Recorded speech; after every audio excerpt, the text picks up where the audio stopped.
Durante los últimos 30 años se han publicado libros, artículos en revistas, se han realizado investigaciones para buscar la manera de hacer que la gente lea. Es necesario decir que para mí no fue necesaria terapia alguna, por cuanto fue una inclinación natural de mi parte el iniciarme en la lectura. Mi primer contacto con la literatura fue alrededor de 1973. Los primeros libros que leí fueron obra de Julio Verne, 5 semanas en globo, La vuelta al mundo en 80 días, De la Tierra a la Luna, Viaje al centro de la Tierra, 20.000 leguas de viaje submarino. También tuve oportunidad de leer la obra de un italiano, Emilio Salgari, Los piratas de Montparnasse, El tigre de la Malasia, Sandokan, y eso fundamentalmente porque de lo que se trataba era de la lucha entre el bien y el mal. Y bueno, por mi formación familiar, moral y educativa en general, mi inclinación era colocarme, proyectarme o identificarme del lado de los buenos. Otras dos obras que han sido de fundamental importancia para acelerar e intensificar mi afecto hacia la lectura son dos compilaciones, una conocida y editada por Porrúa en la colección Sepan Cuántos, que es Lectura en voz alta, su compilador Juan José Arreola. Otra compilación denominada Alma Latina, cuyo compilador no viene a mi memoria en estos momentos, pero cuyas selecciones fueron de gran utilidad para mí, sirvieron como guía y además como una introducción a lo que fueron mis estudios de literatura posteriores.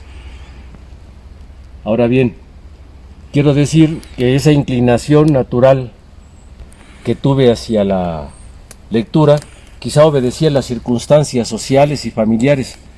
Yo procedo de una familia que tenía multiplicidad de problemas de toda índole, y quizá la lectura constituyó un refugio y una forma de abstraerme o enajenarme de la realidad, porque yo me introducía en la trama de los libros que leía. También recuerdo que en cuarto año de primaria, en el libro de lecturas de español, se publicó un fragmento de la obra de Schiller, Guillermo Tell, en donde se narra que la disposición de un gobernador era colocar un poste y en ese poste un sombrero, réplica del que usaba cotidianamente,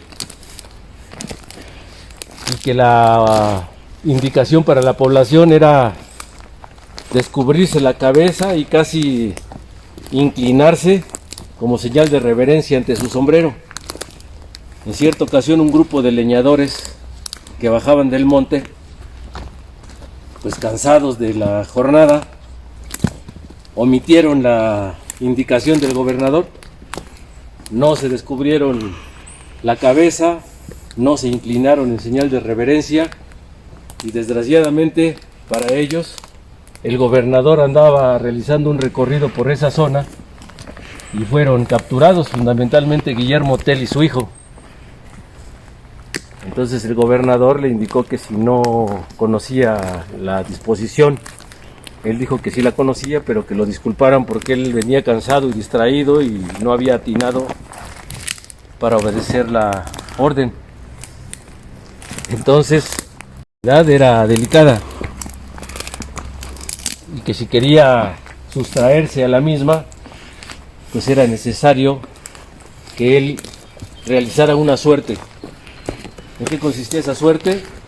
El gobernador ya conocía de la fama de Guillermo Tell como buen tirador de arco, entonces le dijo, bueno, si quieres salvar la vida o la prisión, entonces, mira, vas a tener que atinar en este blanco. Colocó a su hijo, sobre la cabeza de su hijo colocaron una manzana y dijo que tenía que atinarle. Entonces, Guillermo Tell de su carcaj sacó 2 flechas, una la colocó en su cintura, la otra la tensó en el arco, disparó y acertó en el blanco. Entonces se sustrajo aparentemente a la pena. El gobernador le interpeló diciéndole: sacaste de tu carcaj 2 flechas, una la tensaste y la tiraste, la otra ¿para qué era? Dice: porque si hubiera errado en el blanco, la otra era para usted y seguro que no fallaría.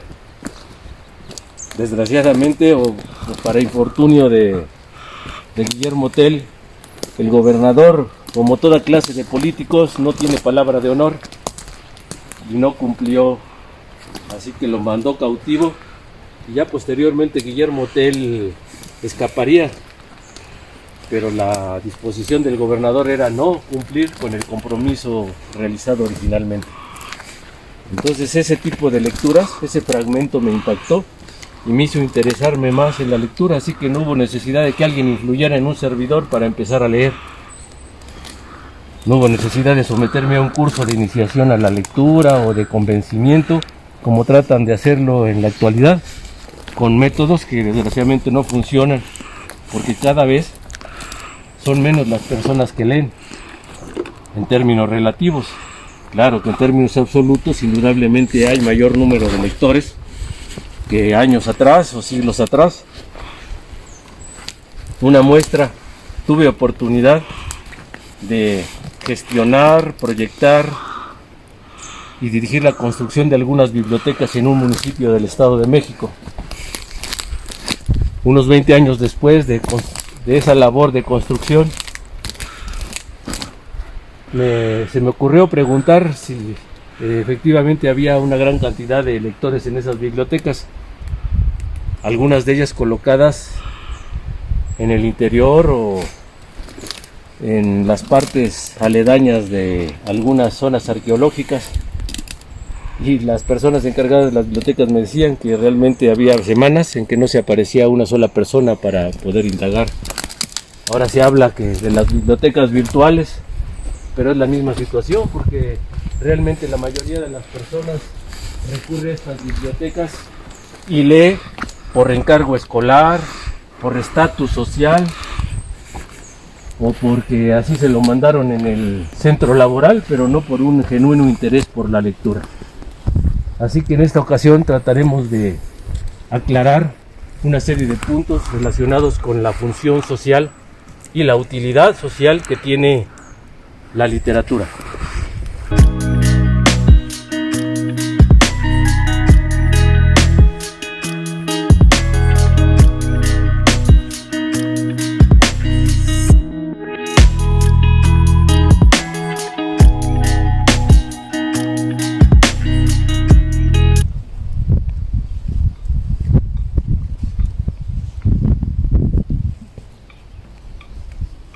En los últimos 30 años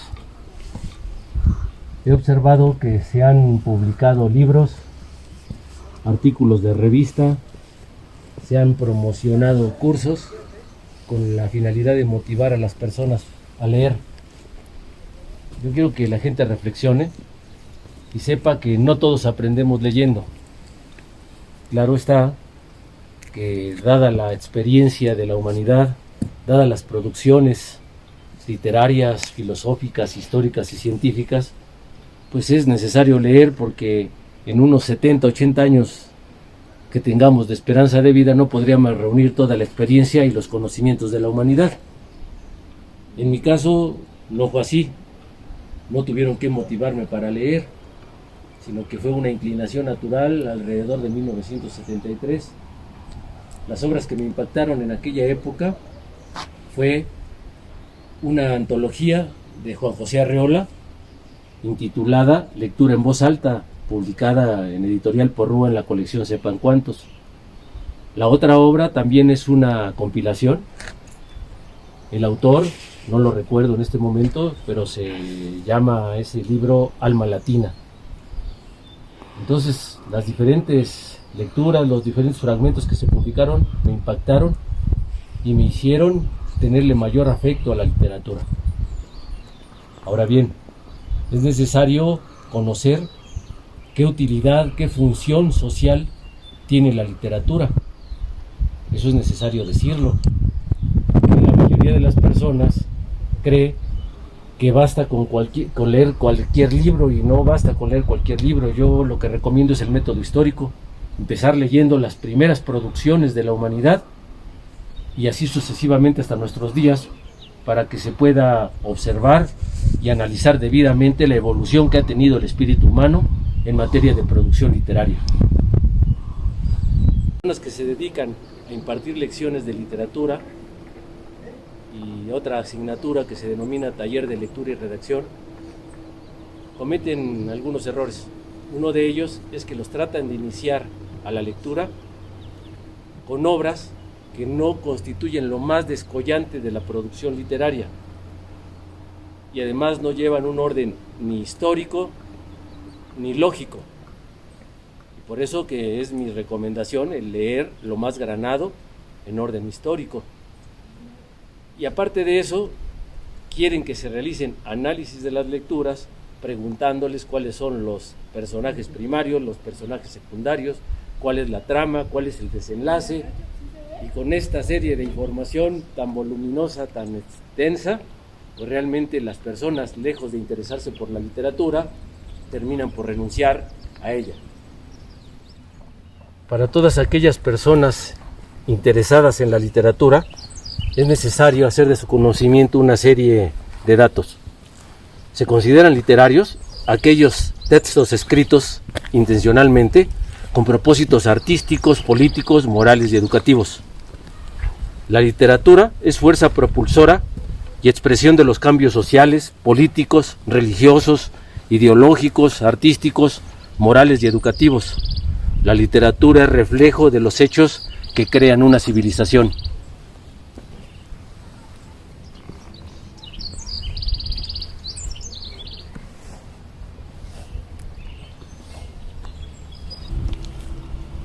Las grandes transformaciones de la historia siempre han sido precedidas por obras literarias que anuncian e impulsan tales acontecimientos. La mayor parte de los autores literarios han sido reaccionarios, conservadores, guardianes de la tradición. Han evitado exponer en sus obras los problemas de la sociedad y los conflictos entre sus clases sociales. Pero ocurre lo contrario con aquellos autores que sí han incluido en sus obras el tratamiento de la problemática social.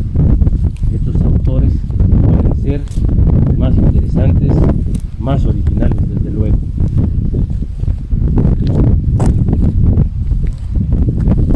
Las obras maestras de la literatura se producen en los periodos de transición de un régimen económico social a otro.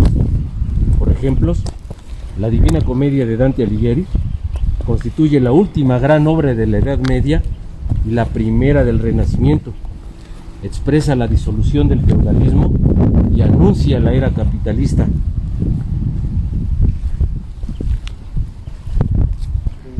La literatura española del Siglo de Oro corresponde a la época imperial o sistema colonial, palanca en el proceso de acumulación originaria del capital que siguió al descubrimiento de América.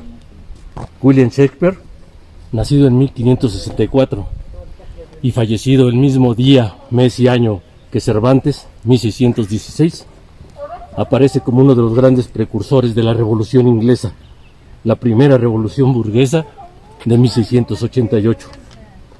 Tal como lo expresó Álvaro Custodio, Shakespeare, un inglés provinciano de quien apenas si sabemos cuándo nació y murió, se convirtió en el poeta dramático más profundo, más apasionante, más descomunal de aquella y de todas las épocas. O como lo dijo Luis Astrana Marín, doy en la lengua más hermosa del mundo la obra entera del autor dramático más grande de todo el universo, de uno de los espíritus más serenos, de uno de los corazones más privilegiados de la humanidad.